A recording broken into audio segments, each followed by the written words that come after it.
Hello,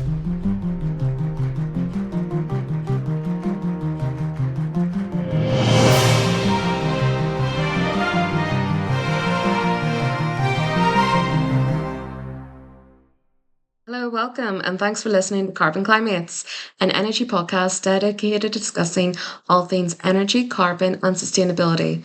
We also like to talk about what's getting hot, sides from our planet. I'm your host, Enya, and today I'm joined by my Carbon Cli-MATE and co-host, Max. Hi, Max. Hi, how are you doing? Doing well. What about you? Yeah, doing well. Living my best life. I'll have to say, because I always ask people how they're doing, and anytime anyone asks me, how you doing? And I'm like, whoa. Yeah. This is my podcast. Yeah. So I have a question. Yes. Yes. But yeah, so can you tell us a bit about yourself? Sure. Yeah, I'm a mechanical building services engineer for Mott MacDonald. And as well, I'm also the CIBSE Northern Ireland Young Engineers Network Chair. You don't realize how long a title that is until you have to say it. And yeah, I've been sort of working in the industry for about 3 years full time. Sort of started working back in 2018, kind of from part time sort of thing. But yeah, that's my fun. Very good. Nice. And see, when you were at school, like secondary school, did you ever envisage yourself in this sector?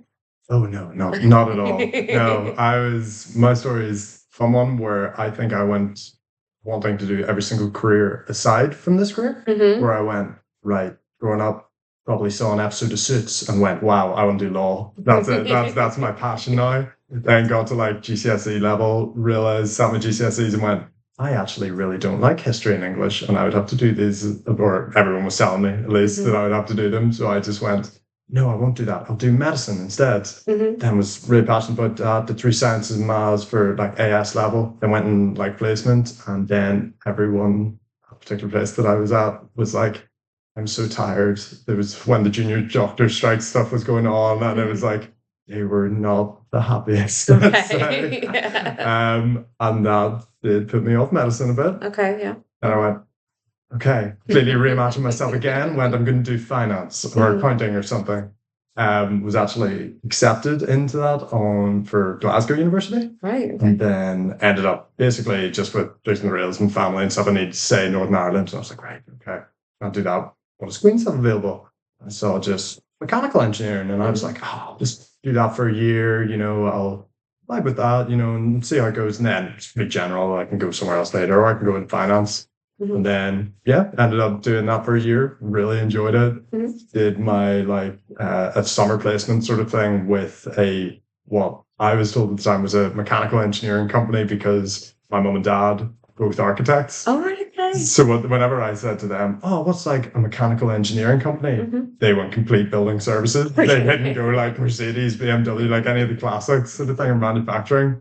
So yeah, that was for me. Then I worked there in Mott MacDonald for a summer. Really enjoyed it, and just always came back and never skipped. So what's not to love? That is absolutely class to hear, Max. Okay, yeah, very good. But that's really great to hear about your career progression and like at the start of it, what you're deciding to do. Because I was in the exact same position. At 18, I thought I was going to be a zoologist.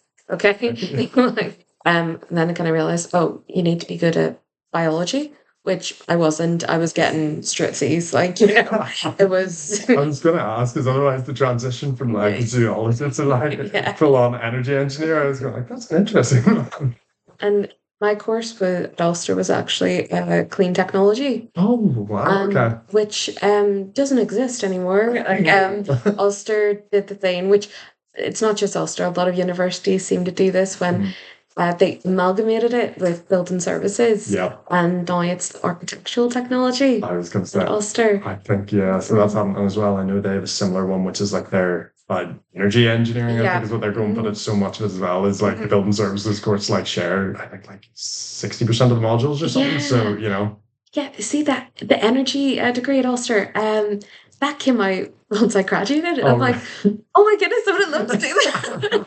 It's always the way, isn't it? And we at BVV, we always have placement students, and they mostly come from the energy course. I'm like, oh, what's it like? Is it like what I? Everything I dreamed. Yes, exactly.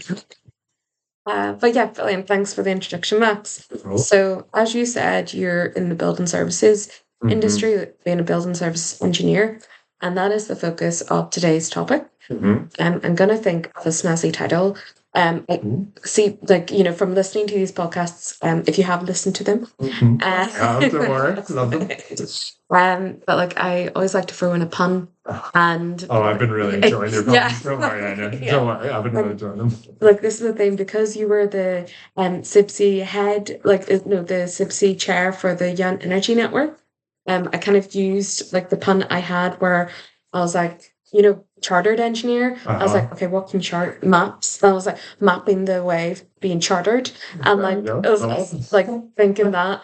But I was trying to think of another one for building services. So by the time this episode airs, one will be thought of, and it will be the episode title. Please let me know all of the draft versions. I would love to put these in the office. But yes, so building services like focus on building engineering. Buildings do more than provide shelter from heat and cold or from the sun and wind and rain.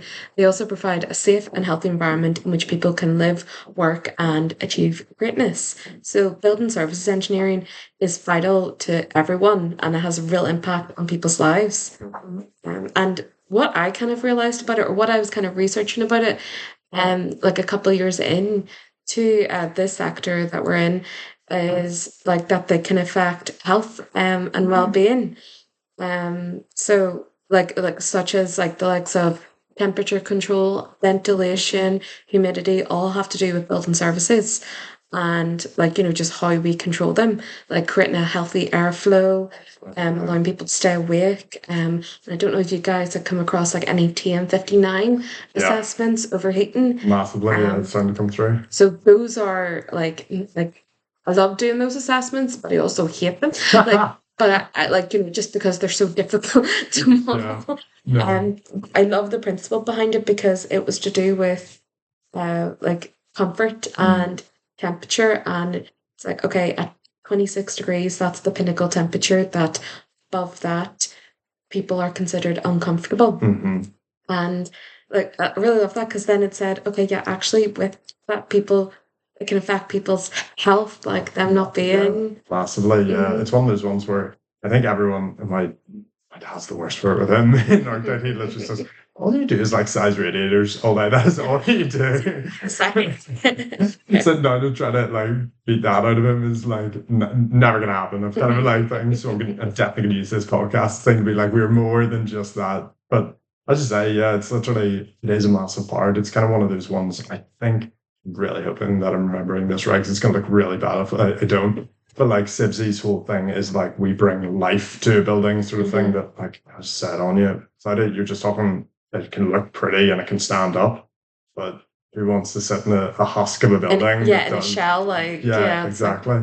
And all of that, then it basically makes it so that it is actually livable, and yeah, that's nice. It's nice for me, at least. You're buttering me up, sort of thing, being like, yes, these are all the great things you do. I'm so used to hearing, like, structural engineers, you're like, oh, just building services, all that, So come on, what we do. Honestly. But yeah, so you're building services, and we would work with you guys to help design a livable and hopefully sustainable building. So about 40% of the UK's energy is used within buildings. So it's really important to you're saying them, but I actually took that directly from the CIBSE website. Oh, it's so bad for me now. Me going, oh, that's such an interesting fact. I really have no one who says things like this. So a good design for energy efficiency on the systems that are used within the building. And again, just recapping: ventilation, the hot water, the heating, if there's a need for cooling, and also lighting as well. Yeah, I was going to say on the electrical side of stuff, where they start looking into the small power, we're talking as well, obviously going fire alarm systems and things like that as well, keying off.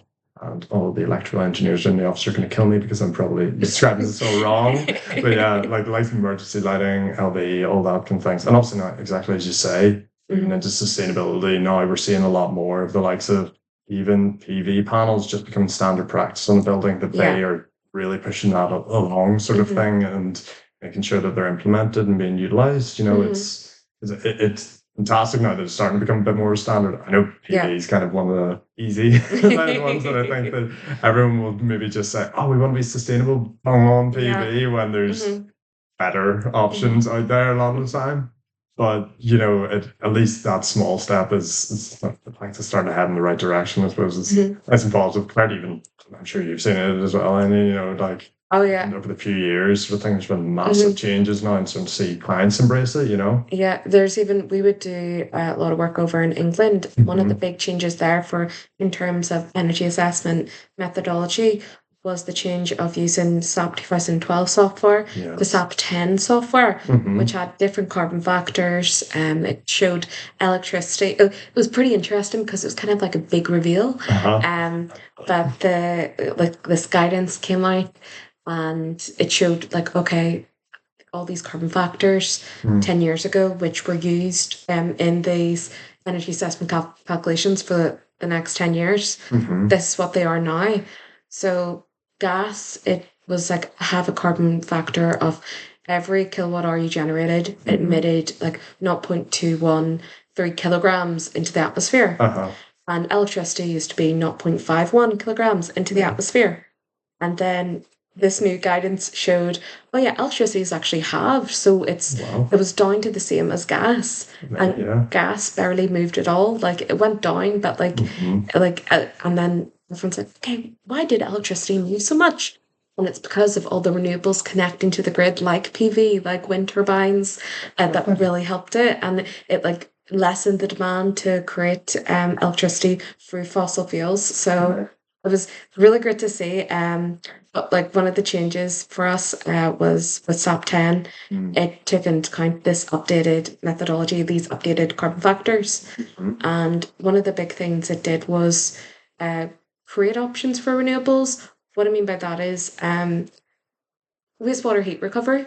Okay, there's a really great company. I believe it used to be based in Hollywood. I'm not too sure anymore, but CIBSE, and they focus on wastewater heat recovery. So they recapture hot water that goes down your sink or shower, so you can use it again. You can use the heat again, so you're not using as much heat. Interesting. And they were actually in the new SAP 10 methodology. They were actually classed as a renewable. Or when it came out, so and then using them got your really big carbon reduction. So yeah, see that sort of stuff actually being implemented, whenever novel technologies and stuff. One of the few things that we're seeing, guidance is actually now starting to be not amazing at it, but it is actually keeping up to a pretty good degree, sort of thing. Yeah. Maybe within England a bit better than within Northern Ireland. Yeah. I think we'd all admit that, Northern Ireland can sometimes be a wee bit behind on that. Oh yeah, definitely. I'm giving a talk in a couple of weeks about doing this 30 under 30 thing. Class, Shout out to I was gonna say congratulations on that. I did say that, I meant to say. But it's we have to do an individual project, and so mine is on the energy assessment methodology in Northern Ireland. So, sorry, we're going sidetrack talking about me, but after this, we're back to you, okay? So England and Scotland and Wales, they all now use SAP 10 methodology, and they're previously using SAP 2012 methodology, which focused on 2013 building regulations and then now 2021 building regulations. And Northern Ireland, it does have 2021 regulations, but we're still using SAP 2009 methodology. Wow. And so that is, as you could probably guess from the year, it is 15 years out of date. Yeah. And I do talk about this some episodes, but I'm going to talk about it again just to show. But the reason why we're still then, it's to do with, I suppose, there's all things, the geopolitical circumstance we're in. That's a whole nother podcast episode. Yeah. I'll give you the rundown. Okay. So it was supposed to be reviewed in 2012. Okay. And in 2012, they wanted to focus on radon testing. So the update to methodology and building regs. Oh no, we'll focus on that in 2016 when it's supposed to be reviewed again. 2016 came. What happened in 2016? Well, in 2015, Brexit was announced. And then 2016, that left Northern Ireland in a very precarious position. And then honey, like 17, we didn't have an executive. Yeah, I was But gonna say, whenever we played the guessing game of yeah. what year was our government actually for, yeah. Yeah. And then it was supposed to be reviewed again in 2020, Mhm. and then 2020 it happened. So We're really hitting the jackpot here with every time we're going like this, isn't it? but like, and I'm really passionate about this project because one of the things I want to focus on is fuel economy, it's like or fuel poverty, and Interesting. like I think people should have a right to like be able to heat their homes and not Mhm. doesn't have to be an astronomical price. Honestly, yeah.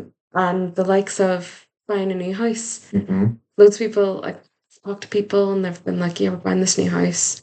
Flip it's electric, or flip it's our heat pump, or flip it's this, Yeah. and they didn't realise the cost of the bills. Mhm. But energy performance certificates, they actually for domestic settings, Mhm. they actually give an estimated fuel cost.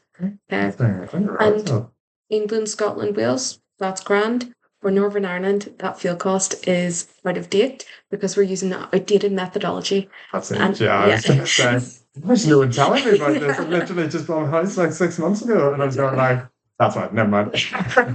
But then like it's just like one of those tools that like people are made aware of that can help them, like, you know, even search for the fuel, because when you're buying or selling a house or looking at buying or selling houses, Mhm. all their EPCs have to be valid, so they're all online. You can just research, you're like, okay, how much is this going to cost?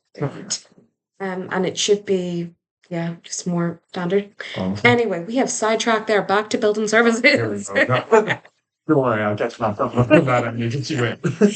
But yes, building service engineers, they help us create a low carbon future. And again, yeah, that was taken directly from the CIBSE website. Yeah, I definitely knew that one. There's Yeah. no way I messed that up. Didn't know it. But yes, so Max, you are a mechanical building services engineer. Indeed. Can I ask, what do you love most about your job? Ooh, I was going to say there's a big part of it which is incredibly satisfying to just see it come from a complete zero, as we were talking about shell of a building sort of thing, to then like completely fitted out operational sort of thing. Mhm. Whenever you start seeing that, and a massive part of it as well is kind of going like, really, I did this sort of thing, of going like, that is so surreal sort of thing. Like working on projects that you know you whenever you're starting out with these things, you're kind of just like, oh, you know, work in the industry, you kind of never have a thought of going, oh, I'll work on something that is in any way significant or something. Like for me personally, like project which I was kind of like, well, still like going through is the Belfast International Airport, like the new extension sort of thing. Mhm. So like somehow I'm like the lead mechanical on that, and I'm going like, Amazing. how did this happen? When did you think? I was like thinking like, oh yeah, I'll work in schools, maybe some domestic kind of stuff. And like getting to see that and like as you can say, affecting so many lives sort of thing, of where you're going like, flip me, every one of my family and friends is going to be passing through that airport, and I'm going to be able to be like, that's so cool that I worked on that, you know, like just so nerdy, I know, but you know what I mean, like, you know. No, I do exactly the same. Like we would deal with yourself, we deal a lot with architects. Mhm. And even walking through buildings like what's the Grand Central Oh yeah. in Belfast. Walking through that, it's like, look how much cladding is on the outside of that. And look at that. And just thinking of like of the work that went in Honestly. and the number of rooms. I'm like, how many ACs are in there? I can No, that's the thing I'm terrible for. No, my girlfriend's like a structural engineer, kind of moved into sustainability herself now. Right, okay, yeah. But like whenever we go into restaurants now, Mhm. I'm terrible because I'll literally just be staring at the ceiling, Yeah. just going like, oh, look what they're doing. And like, it's so weird the way they've got that arrangement. And she's like, Max, shut up. We're here for a nice dinner. Stop saying this. Like, you know, look at the menu. I want to order. I'm hungry. I'm hungry. Hurry up. We were actually at mini golf for a work night out Ooh. last week, and it was funny because yeah, we're inside the venue, and Hannah, like who's been on the podcast before, she was like, "Oh, look at those decks! Look at the ventilation." And Kristen, our friend, our mechanical engineer friend, was like, "Oh yeah, that's this type." Like, I was able to. I'm just like, "Oh my goodness, look at the check out the knowledge. That's ones that's only impressive to a very specific subsection of people. Particular niche, but Oh yeah. yeah. It's a thing. If you head into building services or energy, you could be in this niche. You could be in on the joke. You could be part of our really fun talks and jokes that we Yeah. have and not feel excluded. So that's why you should definitely go into, building services or energy.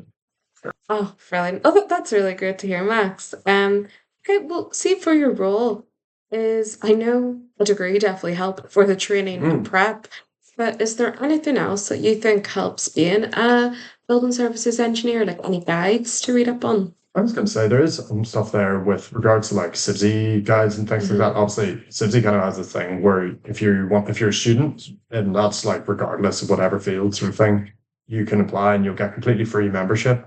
So then all of a sudden, all of their guidance documents, all of their stuff is online, completely free sort of thing. So if you're interested in any sort of way, there's a quick one that you can buzz through and kind of find out. I will say as well, there's like great YouTube videos on there which will Okay, like run you yes. like on what is a VRF system and those sort of things, which I hope my line managers aren't listening. I will still go back and watch because they are really good at explaining it, like generally that kind of stuff. And like it is, and as well, open days and things like that, because Yeah. I know like all the big like global multidiscipline things will do stuff like I know Mott MacDonald, we had a placement kind of student in for a week. And what they got to do is they just went around kind of like every discipline and kind of every day Right. kind of got to see a bit of an insight as what we do sort of thing. So even if you're just like going, oh, I'm generally kind of interested in engineering, but I don't know what to do sort of thing, definitely like go to those kind of things as well. But in terms of like as well, you kind of said a degree helped and stuff like that as well. The real rise now in seeing apprenticeships and stuff is actually massive. Yes. The call for it is kind of we're seeing on the building services side massive. People are so interested in taking in apprentices because I think as well building services degrees are quite difficult to find in certain places. Yeah. Like even at my end, like I came through a manufacturing mechanical engineering rather than building services. So all of a sudden now so many employers are going, well, yeah, we'll take you on and teach you sort of thing, and you're not going to be missing that much knowledge really. Yeah. You go a year in, and I'd say you're probably as up to date as anyone who's come out with a degree sort of thing. So yeah, even just to throw that out there, to be like, a degree isn't even necessary. And even on the chartership stuff, like it's not something that is actually required now to actually get that. So that's a huge help as well, sort of thing. Yeah. No, I'm so glad you said that. One of the things when like if I know now I'm in the sector and I'm seeing like Caldwell's upstairs, they offer apprenticeships as well. And like I'm just thinking, I would love to do that. Like like I go, why did all good apprenticeship? I know, like don't get me wrong, the uni life, like the degree, it's great an experience. But like the end goal is you come out and you've got a degree and you've got no money. Yeah. But an apprenticeship, you'll have a degree and you'll have money. Oh, definitely, yeah. And as you say, like, you talking about the like uni life and stuff. I got COVID for the last 2 years of mine, so even the half of mine was coming up as well. So I'm definitely going like, get me an apprenticeship, please, instead. But yeah, like so that's kind of stuff. Yeah, 100% agree. It's just like I wish it was something that probably as well some secondary schools are very much like, oh no, going to university is good for their numbers sort of thing. But definitely, as you say, from a personal perspective, coming out with a degree and cash and a job sitting there and 6 years experience or something like that is massive. Like at the same age that people will be coming out necessarily with, I know some engineering degrees take 5 years sort of thing to come through. And you're going, flip me, what you could do in 5 years of actually working somewhere. I'm only at 3 and I'm literally, the amount I've done is crazy. So for me, it's like 22 more to go. Where would I be at, I'm really interested in the kind of psychology of it because I find like, say you're 25, you just graduated, like with you maybe have a placement year, but then you just finish your MEng degree. And then what you maybe find is like you don't have the same personality as someone who's maybe done the apprenticeship route, who's been working in industry, knows how to talk to people, like how to talk to architects, structural engineers, and all that. Like I remember when I think I came into this job when I was 20, 23, which was only last year. Why'd you laugh? No, I'm joking. I was laughing because you laughed and you're playing film. This is perfect, guys. You can't hear from me after this, and maybe you know what happened. But yeah, it is like, I'm 29, I'm happy to be 29. But yeah, like 23, like not knowing is like what's the bloody formal approach here. For me, yeah. Whereas like from the age of 18, 19, you could be like, yeah, okay, I'll learn the mistakes now. And then by 20, you're flying at it. Like 100%. As well as one of those ones. Because I know that we have like apprentices in the office, and it'll be one of those ones where you'll kind of be like, oh, maybe they're only 20 sort of thing, and you kind of will go over and you'll be like, right, how do I cater like the level of this sort of thing? And you kind of assume that you're like, right, okay, I might need to allocate a bit more time for explaining whatever sort of thing. Those guys are wicked smart sort of thing that you'll come over and they will, because they'll, as you say, been in the industry for 2 years, doesn't matter what age they are, they will just have like picked it up like a sponge sort of thing. And it is, it's crazy the amount of knowledge. And now some of them real high flyers, because you're just like going, you're 20 and you're already talking about this level of stuff. Wow, fair play. You're going to be so good in the next few years. Whenever the same age as someone coming out of uni, you're going to be like nearly chartered already. And it's just like, crazy. Anyway. No, but that's great. Thanks, Max, for those guides. I'll put or tips on like the guides. I'll put a link to the likes of, the CIBSE website. It has a list for they call them, what is it, technical memoriam, like. There's like guides and like technical memorandums and all sorts of stuff. And there is as well like training modules and stuff on there. No, I think there is like a thing, if you're like a student member, they're like 50% off, if I remember rightly. There's one of those ones if you're ever kind of like interested in like formal training, and that's even kind of within your role. Like if you're maybe in a company and you're kind of going, I'd like a bit more knowledge, I'm not getting the chance to come across design heating systems, and then how do I take and make the leap sort of thing. There's like great ones there sort of thing as well, where they will literally take you right through from this is what a very basic valve does to this is the overall design of a system, like what the concept should be that you're designing for. And they're, absolutely brilliant. I know I sound like one or two, but I might check those out, But yes. So we've come to the section now where I like to create this and tailor it towards each individual guest. So said before, this section title is called Mapping the Way and Becoming a Chartered Engineer. Okay, so I'm going to spit some facts or general summary at you and then get your opinion on them. And also ask some questions, so you best be prepared. Pop quiz. But yeah, so once you've started your career as an engineer, it could be really beneficial to join an institute body. As we discussed there, the likes of the CIBSE. You can train, become a member or incorporated engineer or chartered. And I'm doing the same with the Energy Institute. So I'm currently an associate member who has applied for chartership. But yes, so this institute, the institute which you join, will keep you up to date with the latest relevant training opportunities, continue professional development events, or general meetings going on in your area. They're also a great way of networking and can enhance your future career. And we also like to do lots of fun things. So I was going to say, because you're from CIBSE and from Energy Institute, it's kind of like, what is it, what's the West Side thing? Like the Jets and the Sharks. Oh, here we go. I was wondering whether this is we're going to be best of friends or we're enemies. You made a mistake. But yeah. Why are the doors locked? But yes, like the list of fun things, like we hold black tie events, and that's where we actually met at the Energy Institute black tie event. You were with the Ulster crew, weren't you? Yes, kind of like through both with like Mott MacDonald and with CIBSE Young Engineers stuff. We do a lot with Ulster sort of thing. So then kind of one of the lecturers was kind of like, oh, we've got another slot sort of thing, come along to the Energy Institute. And I was like, yeah, why not? And then got meeting Anya, Hannah, and all the lovely crew. Like, it was great. It's like you're asking me. That's really great. And so within those institutions, there's often a young professional network or Mhm. young engineers network, like CIBSE call it, Mhm. and can involve crazy nights out, such as bar events, quizzes, and you get to Yeah. meet all engineers your age. Mhm.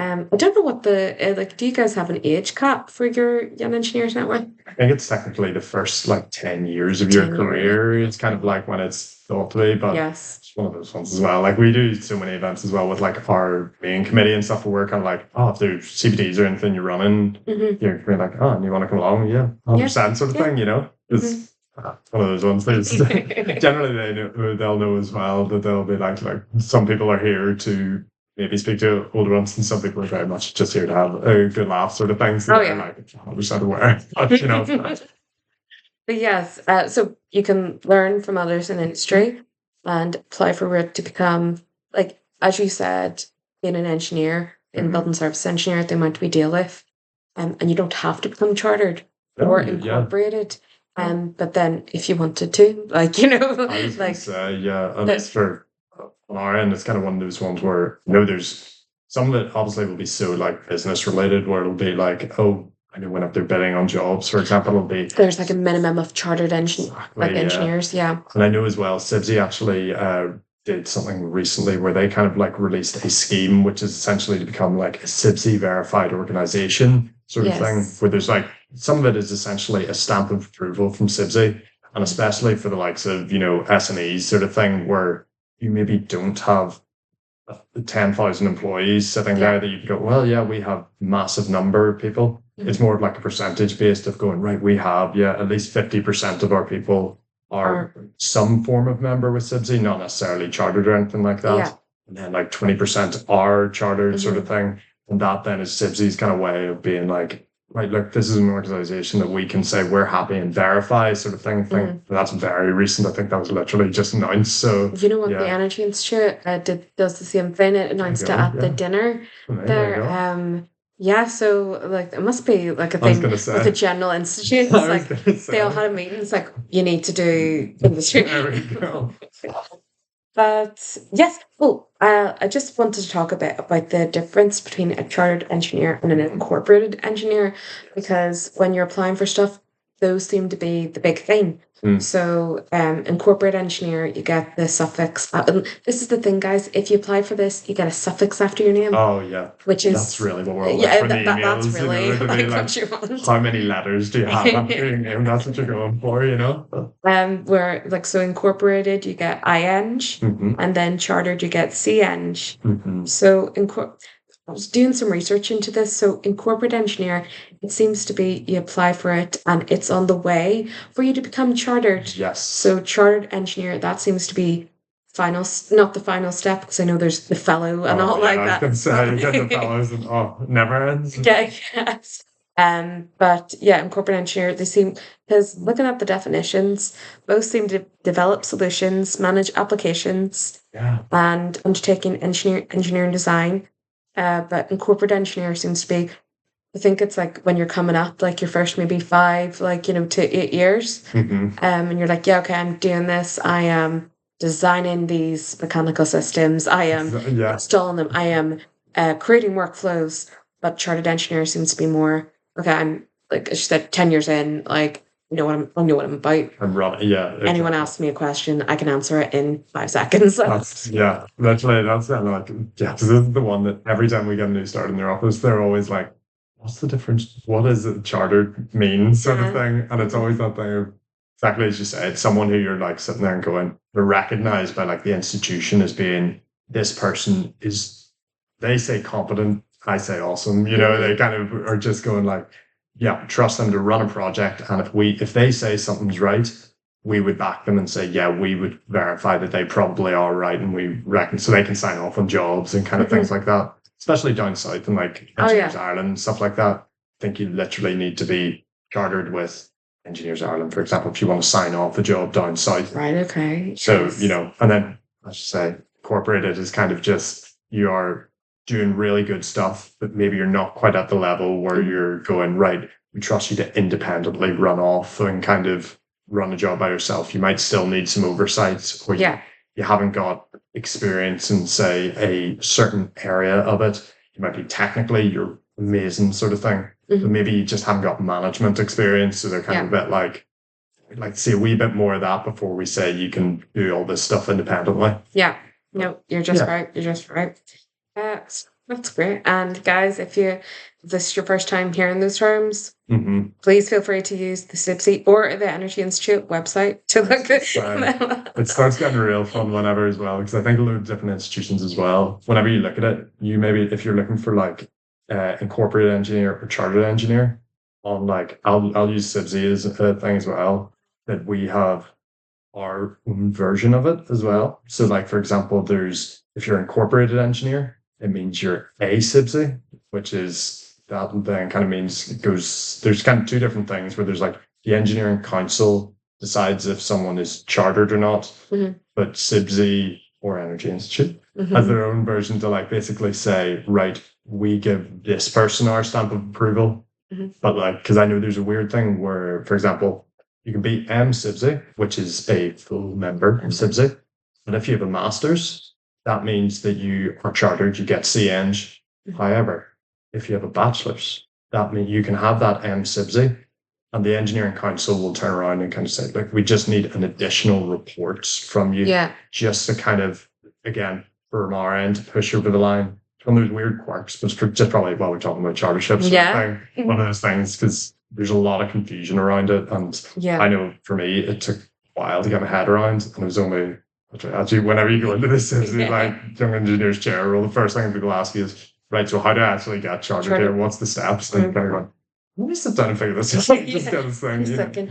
I actually, just because I did my application there, and that was me like figuring out, because like Energy Institute kind of do the thing when you're you can be what's it called? I know CIBSE call it a member, we call it a member, like, and you apply for it in the same process as you would a chartership, but you don't include as much information as a chartership application would. And then once you're a member, that's when, you're a member, like, go for chartered engineer, like, come on, give us this info, like, you know, it's like they go through the competency grids. Like, I was like, okay, have you done this? Have you done that? And we're like, hopefully I have. Okay. So I've got some wee questions for you. You don't need to know the answer, but if you don't, you have to leave right away. Okay. And I was trying to find one of the things about the engineering council, like I'll attach a link to their website as well, but it has its own like kind of search register where you can search for a chartered or incorporated engineer. So you can like look at their number or look at does this person, like, are they chartered, and it'll come up if they are or not. I'm definitely going to start quoting people's like engineering council numbers in the office, and they're going to be like, "What are you talking about?" Just like, wait a second. But yes, so I was trying to find, but like that's the thing. If you need a name or something like that and it'll just bring up those records. It won't bring up everyone's records. Okay. Okay. So, as of 2019, like only last year. Okay, I know it was 5. It is. So that like 5 years ago, how many engineers do you think were registered as chartered? Oh, okay. I'm gonna go with 500,000. You're close. 180,000. Oh, wow. I think a big swing and a big miss. Oh no. Well, to be fair, I think that was probably one of those ones where I remember this just shows how flawless my logic is. But I remember I was like reading or listening to something the other day, and it was like, oh yes, 6 million people in like the UK are like involved in construction, which by itself I was like, what? Yeah. Absolutely not. Had a brain fart there and didn't realize, of course, not all of them are going to be one sitting on the design side where chartership is incredibly important, or two, just not going to be directly working in any sort of field where there is chartership at all. So anyway, big swing, big miss. Great, love it. Again, CIBSE people, please stop listening here. Oh my god! But yeah, no, that's really great because And it's kind of like what we are talking about earlier when you're looking at a building and you realize the scale that like, it's like and the amount of work go into it and the amount of work like all those people Is that in like the UK actually? Flip me. I was thinking like worldwide. oh worldwide. Oh flip. Flip me. Yeah, 6 never million. mind. I was way off. Mm-hmm. Never mind. Okay. Or that. Okay. Cut this, cut this. Listen, we'll do a survey. The next time you're on, like, Yeah, I want these results validated. I just want to say my 500,000 yes, the same. I was assuming 2024 numbers. You've definitely like doubled since 5 years ago. you go into Mott MacDonald, you're like, I need to take a sabbatical to find out how many people were exactly working in construction. Let me just ask every single person in the world. This is important. Don't worry about it. Okay. I have another question for you. Okay. So we're talking there about engineering institutes like CIBSE, like Energy Institute, and we're on that like the Concrete Society as well. Okay. Can you guess how many institutes there are in the UK? That's a good one. This is going to be no. I'm definitely going to completely undershoot this now because I've completely gone way over. I'm going to say. I suppose, yeah, you need to consider ones as well that aren't construction as well, because there's like IMECI and like Academy and stuff, isn't there? See, this thing, it's only focused on engineering, and then there's some that are maybe focused, I think software has its own, like, so they haven't been included, but I'm gonna go with 27. You know what? You were really close. It was 39. Okay. I mean, yeah, within 12 is much better than out by 320,000. Yeah, take that. But yes, so that many. 39 institute bodies. Wow. I was just say there's even more on the software side as well that aren't even counted in that. There is, because there's British Computer Society, but then I know like our boss Alan, we do a lot of stuff with likes of Revit and IES, and there's a separate like institution that you can get a credit for. Really? Then the name of it is escaping my mind, but yeah, so like I know there's probably more under different umbrella names, but yeah, 39, and I'm gonna go through each one of them. No, I'm not. This is the other section of the podcast. But yes, there's actually one of the, because I've got the list here, so one of the like things I find funny was like there's Institutes of Physics, and then there's the Institute of Physics and Engineering in Medicine. Wow. So get even more specific. Yeah. And it's funny because all these are either the Chartered Institution of Engineers or the Institution of Highway Healthcare. And then there's the Energy Institute. You guys short, punchy, just yeah. I was like, we're different. Okay. We're not like other institutions. Yeah, that's great. We're running in 44 minutes now. But yes, so can you give we're getting back to your job, Max, okay? There we go. Why we're all here, okay? Can you give us an overview of the types of buildings you worked on? So you were saying earlier, you're working on Belfast Airport. Yeah, it is. And like, so that's really great. And that's probably like a large scale project. Yeah, I was gonna say it's one of those ones, as you say, there's large scale in terms of that. I'll say kind of like at Mott MacDonald, we kind of do a lot of commercial stuff is kind of in there. So like there'll be another one, like to be fair, we do a fair bit in healthcare as well, sort of thing. At least within Belfast. Like the Royal Victoria Hospital Energy Centre. That design, that was a lot before my time, because I think that started in like 2012. That's still been like pushing through sort of thing. But personally, probably more in the end of, there's obviously some education stuff in there. So there's like RBG Special Educational Needs School, which is up in Derry. Right, okay. Which that's being built at the minute, sort of thing. So that's an interesting one, seeing that. Fire station kind of stuff cropping through as well. Doing some, obviously I mentioned aviation on the likes of the Belfast International Airport. But defense stuff in there too, which is always cool. So yeah, a lot of variety in there. I was going to say within Belfast, there's weirdly enough now that I think about it, a lot of stuff in Antrim, just very randomly. Like Antrim Area Hospital, we did like the gynecology department refurb, a lot of minor work stuff in there, like the new emergency department. The emergency department in Belfast, Royal Victoria Hospital as well. And then as well, so kind of mix of schools and stuff as well. Because the new Northern Regional colleges that are being built, so there's one in Korea and one in Ballymena. Sort of was on those as well, sort of thing. So yeah, it'll be one now. I'll think of the really like good one that I just completely missed, sort of thing, right halfway through, and I'll be like, anyway, we've got to go back to it. Wait a second. I'll give you editing. We need to just shut Yeah, like what is it? We finished the podcast and like you send a voice note, please include this. Like, okay.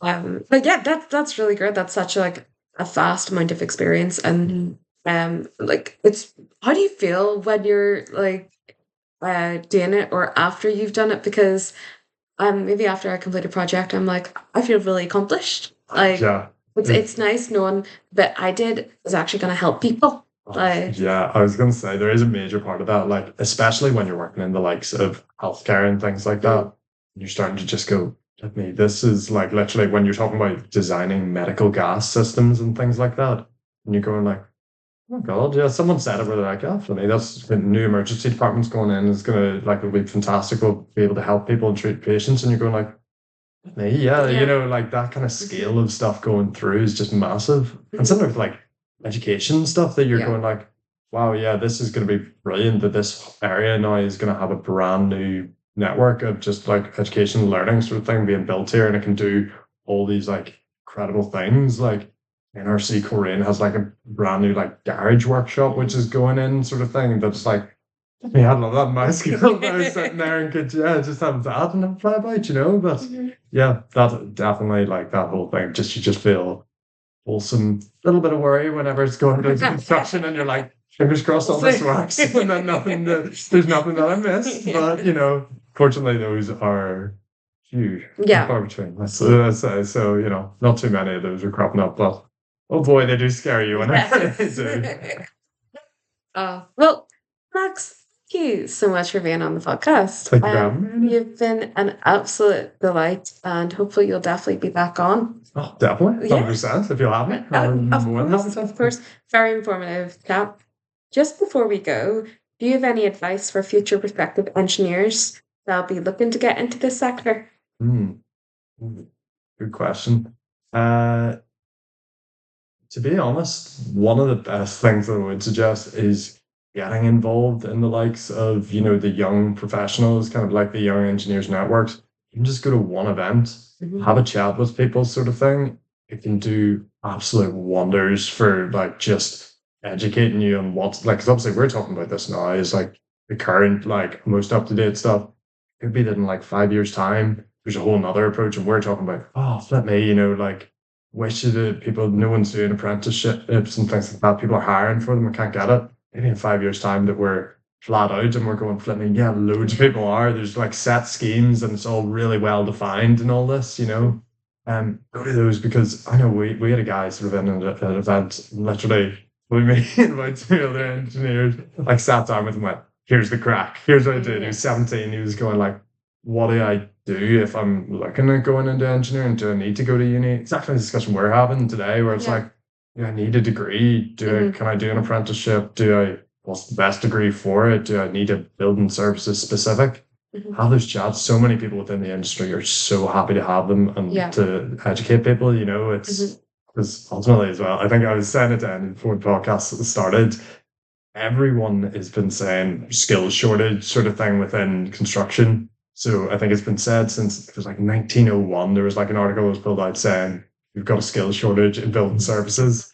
So everyone is wild keen to get people involved and to have those chats and set aside time for it, sort of thing. So that goes, I'm sure, and you would say it's probably the same for the energy side, you know? Definitely. Like it's even like you're saying, I love having those chats with people, being like, okay, what should I do here? What would be the right route? And I have to not let my bias come across, being like doing a apprenticeship, but I'm like, listen, whatever is right for you, these are the options. You're going to get great experiences with both. And in my mind, I was like, financially doing an apprenticeship.